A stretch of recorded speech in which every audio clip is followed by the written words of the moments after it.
Hello, denizens of the internet. Welcome once again to my channel. Today we're going to be doing an unboxing and a test. So we're going to be unboxing this Canon M3. This is a new camera. Well, I mean, it's new then that was just bought now. Why am I testing an old model?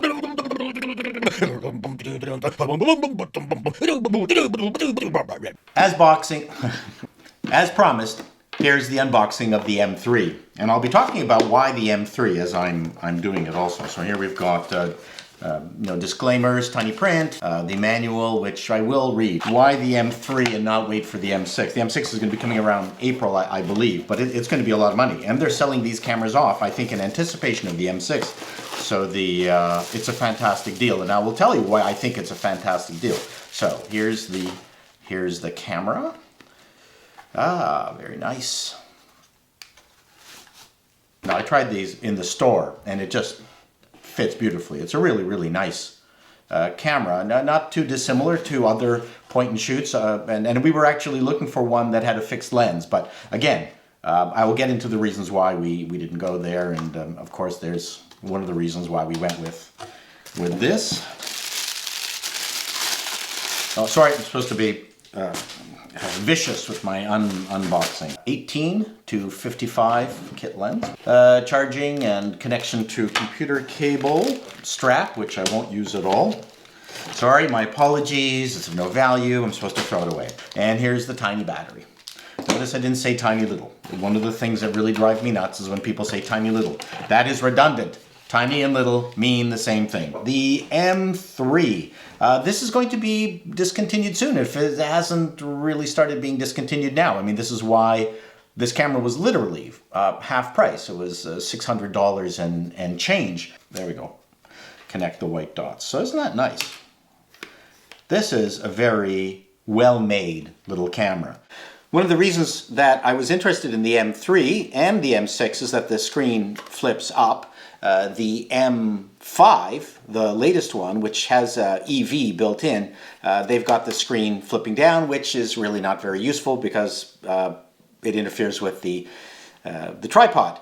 And from a specs point of view, this camera actually comes out really, really nicely. I really love the little flash here. This is nice, and you can even do a little bit of bouncing with it. One of the aspects of this camera that I am going to be looking for, because right now I'm shooting on a T4i, and I hope to be comparing the footage between the T4i and this, because I'm really, really curious. The challenge with finding a small vlogging camera, and we went through a ton, one key thing, there's many cameras like the Lumix LX10, LX100, the Sony 6300, 6500, the 6500 is much more expensive, beautiful camera.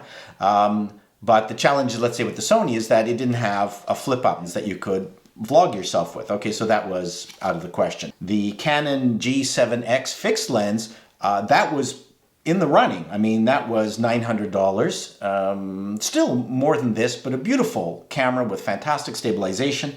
The problem with Lumix LX100, the LX10, the Canon G7X, Panasonic GX85, and the Sony was they didn't have mic input. The only camera of this class that had a mic input was the Lumix G8, but it was more expensive. We don't need 4K. You say, okay, great, you've got the audio in here, but once I put my little Sennheiser shotgun microphone on here and I flip this up, it's going to block the LCD screen, so it's completely useless. Aha! I have a solution. And now I don't have it here, but I bought a flash bracket. So it's a piece of metal that comes out here, and it's got a handle, and then I'm going to put the little shotgun microphone on top of it, right there. You can sort of see where my finger is. It's going to go there. And one of the nice things about a flash bracket is that it also maintains the screw mount tripod holder. So that's really, really great. So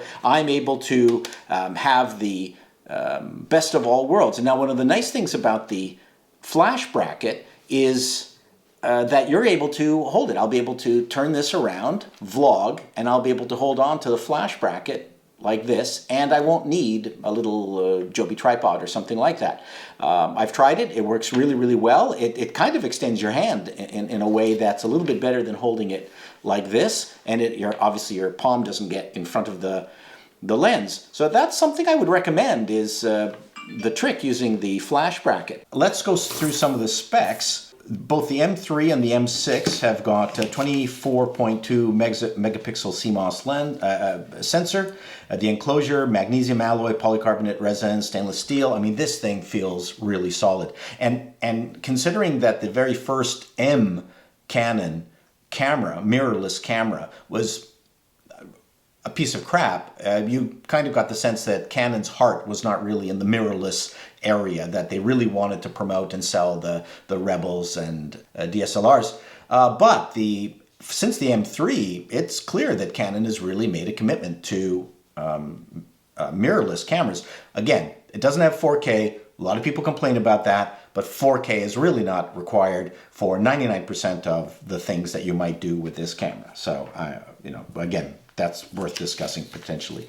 So the image processor on this is a Digic 6. The M6 has got a Digic 7. So obviously one number more, just like Spinal Tap. Maybe, if they go up to 11, it'll be even better. The focus system is a TTL contrast and phase detection versus dual pixel CMOS TTL phase detection. Canons with the dual pixel are absolutely brilliant autofocus, and that's one of the things that Canon does super well. Tried this in the store, and the autofocus was absolutely fine. So maybe it's not as fast as what the M6 is going to have, because it inherits the dual pixel from its big brothers, but it seemed to be good enough. Autofocus zones 49 for the M3, 49 for the M6, so that's the same. Phase detection, face priority AF function, both are the same. Video, A264, video resolution, so this thing tops out at 1080p, 30 frames a second, whereas the upcoming M6 is going to go up to 60 frames. Images, JPEG, RAW plus JPEG, both of them are the same. Image stabilization, both optical, flip out screen. At the top, ISO ranges. This camera goes from 100 to 12,800. M6 goes from 100 to 25,000. So there you go. So the M6 is going to have better ISO. It's going to have 60 frames per second. It's dual pixel autofocusing and the Digic 7 processor, probably to do all the magic that you're seeing here. So that's the difference. Okay, so I'm starting my vlog, my walking vlog here. I'm testing out the focus and how well both cameras, the T4i, which I'm looking at now, and the M3, both focus and expose the pictures. So let's get going.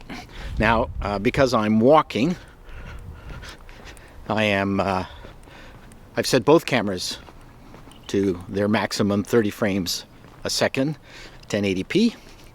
And the reason is that the faster the frame rate, the smoother the stabilization is going to be. And usually I edit down to 24 frames a second. So, I don't know who to talk to. What to talk to. So the other thing, too, is we're going to be able to compare the audio off the Shure shotgun microphone, off the Canon here, off the T4i, and just the native stereo microphone off the M3. Maybe it's good enough. So long, guys. Bye. Well, I'm not having any trouble at all holding the M3 up, and I don't even have any assisting device like the flash bracket that we've gotten for it.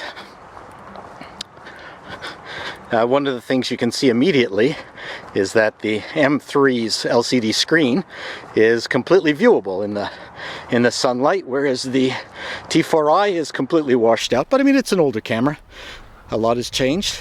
I started off shooting broadcast video that was 640, 480 basically, and interlaced, and it didn't look half as good as what we can get from these cameras. For all intents and purposes, this would be considered broadcast quality. You get a good enough lens on it, and you expose it properly. This stuff is incredible. So for vlogging and for most uses, you just don't need a large camera. Now, one of the nice things about a mirrorless camera is that it's compact, and I think people really appreciate that. That being said, I'm not entirely certain that the smartphones don't take as good or better pictures than these cameras. But there's lots of advantages to having a camera where you can remove the lens. I'm going to turn around, change the sun so it's extreme. I wouldn't really shoot like this normally, but you'll be able to see. Oh, I can't keep the I can't keep the T4i. Can't keep the T4i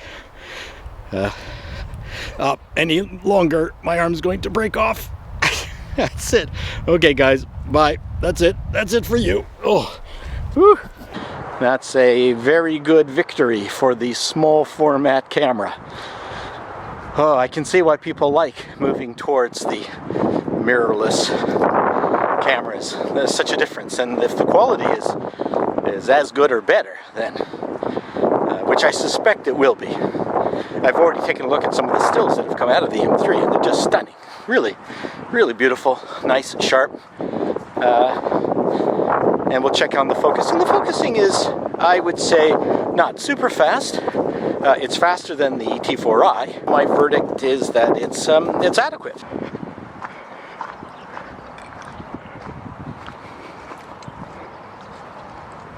So what are my honest conclusions versus the T4i, the old T4i? Well, to tell you the truth, if you have an old T4i, I don't think it's worth trading it in for the M3.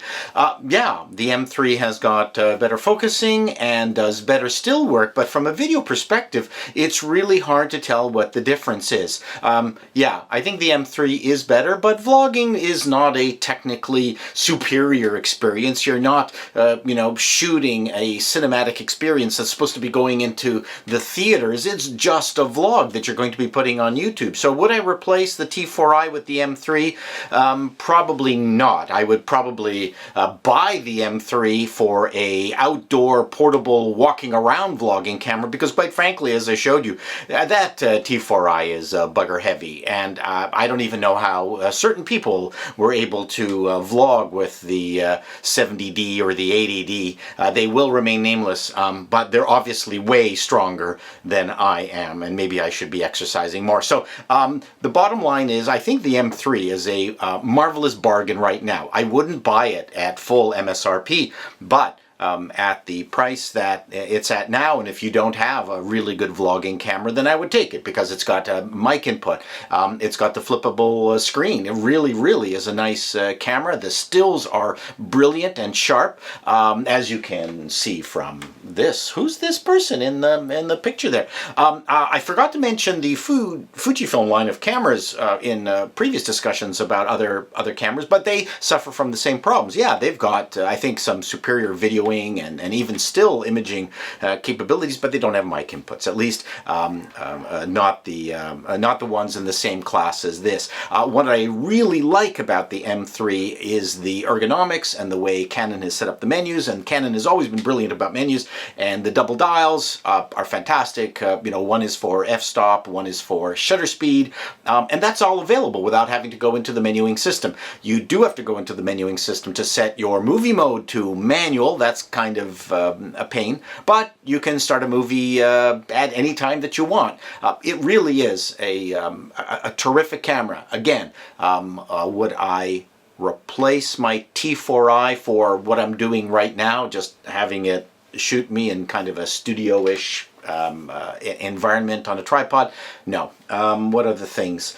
Yeah, and if you're hankering for a really in-depth technical review of this camera, well, I don't do that. I prefer an experiential kind of thing, and if you want that technical reviews, there's 1,000 of them on YouTube. Go search, go find your own stuff. I'm not doing it. So you've seen the footage, you've seen the image stabilization. I think for the most part, both the T4i, which has only lens stabilization, was pretty close to what the M3 was doing. Again, my understanding is that the M6 is absolutely brilliant with image stabilization, and I'm going to try to get my hands on an M6 and just see how that works, because that for me is probably the icing on the cake. So if you've liked this, I wouldn't call it a review, a presentation for all you vloggers out there, then give me a thumbs up. And if you haven't